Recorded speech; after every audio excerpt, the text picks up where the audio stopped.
สบายดีเนาะในวิดีโอนี้อาจารย์จะมาแก้หัวบทซอกเสียงนักเรียนเก่งระดับเมืองของเมืองไซธานีเนาะที่ว่าอยู่ในนครหลวงเวียงจันทร์อยู่ในนี่จะมีคำถามหลายข้อเนาะ9 ข้อแต่ว่าอาจารย์จะมาแก้ข้อที่4แล้วก็วิดีโอต่อไปก็แก้ข้อต่อไปให้เบิ่งเนาะอยู่ในข้อที่1 2 3จะเป็นทฤษฎีเรามาเบิ่งข้อที่4เนาะข้อที่4อยู่ในนี่เพิ่นจะว่าธาตุประสงค์ระหว่าง if และ while ซึ่งประกอบด้วยธาตุ if 25.92ส่วนห้อยด้วยมวล3ส่วนห้อยด้วยมวล3แสดงว่าตัวนี้25.92%ส่วนห้อยกับเปอร์เซ็นต์มันอันเดียวกันหัวก๊าซอิฐมีมวล 38.4 กรัมมีปริมาณ 6.72 เดซิเมตรก้อนใน STP หรือว่าในเงื่อนไขมาตรฐานและก๊าซไวน์ห้อย2นี่เนาะ 0.5 มลมีมวล 346 กรัมจงคิดลายหาสู่ง่ายใดของธาตุประสงค์ดังกล่าวเฮามาเบิ่งอยู่ในนี้จุดประสงค์เพิ่นคืออยากให้เฮาส่องหาสู่ง่ายใดเนาะแล้วอยู่ในนี้เฮาต้องมาเบิ่งว่าในธาตุประสงค์นี้มีแก้เนาะเฮาฮู้ว่าธาตุประสงค์อีกกับใบบ่แต่ว่าเฮายังบ่รู้ว่ามีตัวห้อยแม่นเท่าใดแต่ว่าเฮาฮู้ว่าในนี้มีอีกกับใบบ่มีอีกกับใบฉะนั้นการส่องหาสู่ง่ายใดแม่นเฮาเอาหยังสอกสู่ง่ายใดแม้นเอามวล3เปอร์เซ็นต์เปอร์เซ็นต์นี่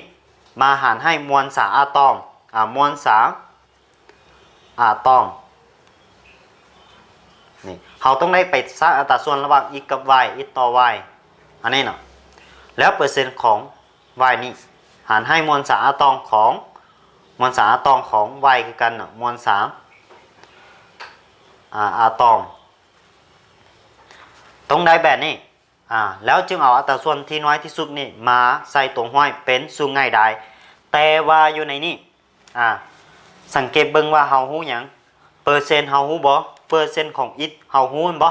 อยู่ในนี้เปอร์เซ็นต์ของอิฐเฮาฮู้ว่าเท่ากับ25.92%แล้วเปอร์เซ็นต์ของ y เด้เฮาฮู้บ่ยังบ่ฮู้บ่ยังบ่ฮู้แต่ว่าในธาตุประสงค์ x กับ y ตัวนี้ต้องมีจักเปอร์เซ็นต์แน่นอนว่าอยู่ในธาตุประสงค์ทุกๆธาตุต้องมี 100% บ่เมื่อเฮาฮู้ว่ามี x อยู่เท่านี้25.92% เฮาก็เอา 100% นี่มาลบออกของ x นี่เฮาจะได้เปอร์เซ็นต์ของ y เดี๋ยวอาจารย์จะไล่ละเอียดให้เบิ่งเนาะคือมีฮู้ว่ามีธาตุประสงค์มี x นี่เท่ากับ25เนาะ.92% ฉะนั้น y จะเท่ากับเปอร์เซ็นต์ของ y จะเท่ากับ100%ลบให้กับ25.92%นี่จะเท่ากับเท่าไหร่บนนี้จะเท่ากับ100ลบจะออกอยู่74เนาะ74.08%นี่เวลานี่เฮาได้เปอร์เซ็นต์แล้วสังเกตเบิ่งเฮาจะเอาเปอร์เซ็นต์มาหารให้มวล3อะตอมบ่อยู่ไหนนี่แล้วมวล3อะตอมของ2ตัวนี้เฮาฮู้แล้วบ่ยังคือกันบ่ยังคือกันฉะนั้นเฮาต้องไปเบิ่งเงื่อนไขที่เพิ่นให้มานี่ว่าเฮาจะหามวล3อะตอมของ2ตัวนี้ได้แนวใดเนาะคือเฮาฮู้ว่าอาจารย์เขียน2มวล3อะตอมของอิฐและ y แล้วอยู่ในนี้อีกแมนเพิ่นให้อิฐมาในลักษณะอิฐก๊าซอิฐห้อย2มาบ่เพิ่นให้มานี่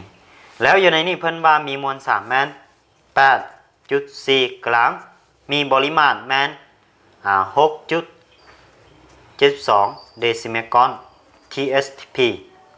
ฉะนั้นเราอยากซ่อหามวลสารเราก็จะสูบจาก n น้อยส่วนให้ n ใหญ่เท่า v หารให้ 22.4 นี่เวลานี่อันนี้มันของก๊าซอิฐเนาะตัวนี้แทนใส่เราอยากได้มวล3โมเลกุลบ่มวล3โมเลกุลจะเท่ากับนี่ n คูณให้ 22.4 หารให้กับนี่ v บ่มวล3ของเราเท่ากับเท่าไหร่มวล3ของเราเท่ากับนี่ตัวที่เพิ่นให้มา 8.4 คูณให้ 6.72 หารให้กับเท่าไหร่ปริมาตรแม่น6คูณให้ 22.4 เนาะวันนี้22.4 หารให้กับ v ที่เพิ่นให้มาแม่น 6.72 โอเคบอลนี้ลายบอลนี้ออกมามันจะออกเท่าไหร่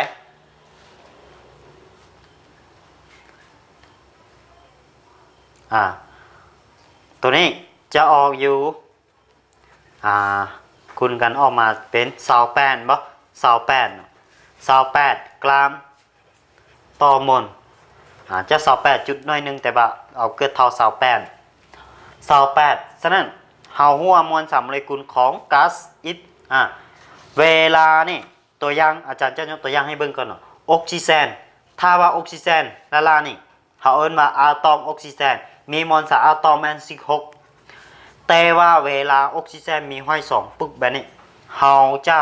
ตัวนี้เฮาจะบ่สามารถเอิ้นว่าอะตอมออกซิเจนเฮาจะเอิ้นว่าโมเลกุลของออกซิเจนเพราะว่ามันประกอบมี2อะตอมเนาะถ้าว่าประกอบมี2อะตอมขึ้นไปจะเป็น1โมเลกุลอันนี้หมายถึงโมเลกุลของ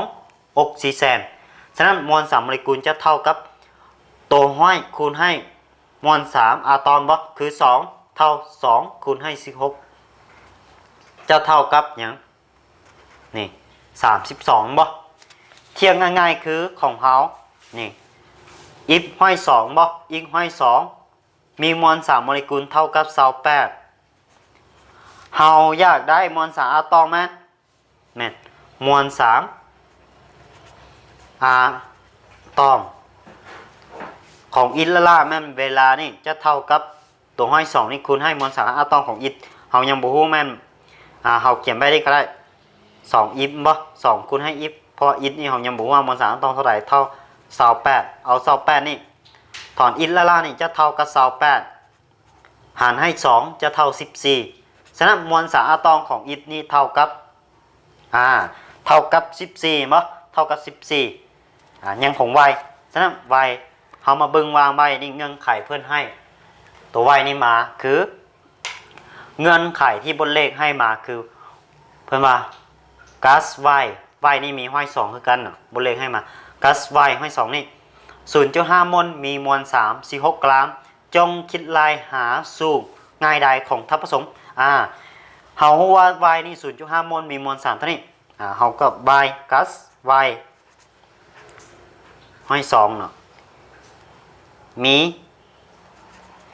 จำนวนมล n นี่เท่ากับ 0.5 มลแล้วมวลสารกลางนี้เท่ากับ16 กรัมเฮาก็ซ่อหามวล3โมเลกุลคือเก่าจากตัวใดจาก n น้อยเท่าให้ m ส่วนให้ m ใหญ่ตัวนี้เนาะนี่แทนเฮาก็ถอนเอามวล3โมเลกุลคือ n ใหญ่บ่จะเท่ากับ n น้อยคูณให้ m มวลสารกลางนี่จะเท่ากับเท่าไหร่ 0.5 บ่แม่นเนาะถอนสูตรผิดอีกเอ้าตายเนาะบัดนี้จะเท่าให้นี่ถอนตัวนี้บ่เท่าให้มวล3กรัมนี่หารให้จำนวนมลโอเคมวล3โมเลกุลจะเท่ากับเท่าไหร่มวล3กรัมนี่เท่ากับ16บ่16นี่16หารให้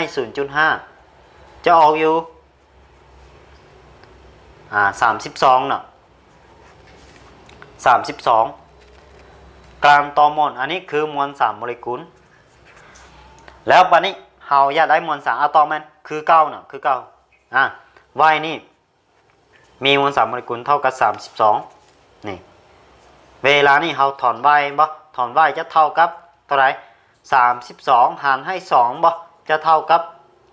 16นี่มวล3อะตอมของ Y จะเท่า16มวล3อะตอมของ X เท่ากับ14เวลานี่เปอร์เซ็นต์ของ2ตัวนี้เปอร์เซ็นต์ของ2ตัวนี้เฮาก็ฮู้มวล3อะตอม2ตัวนี้เฮาก็ฮู้ได้แล้วแม่นบ่ฉะนั้นอาจารย์จะแทนใส่เลยซอกสู้ง่ายได้โอเคซอก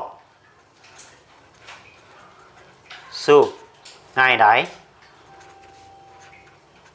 ง่ายได้โอเคซอกสู้ง่ายได้แมท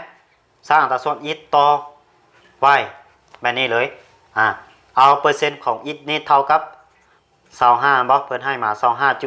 25.92 มาหารให้มวลสารอะตอมของ y ของ x เนาะเฟเขาไล่ออกแมน14ของ x แมน14ของ y แมนเปอร์เซ็นต์แมน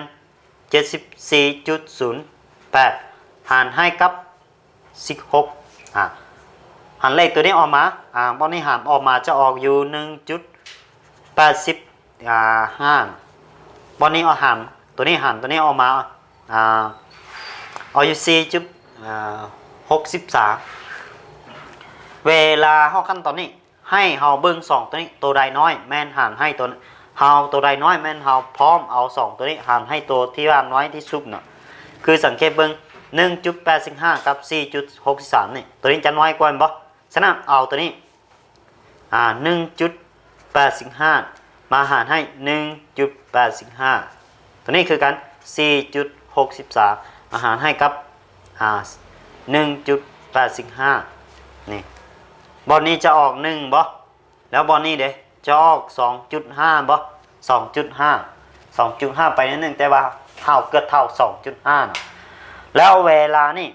2.5 นี่เฮาจะมันอยู่ครึ่งกลางบ่เฮาจะเวลาออกตัวเลขถ้าว่า 1.5 2.5 3.5 แบบนี้ให้คูณ2เข้าเนาะ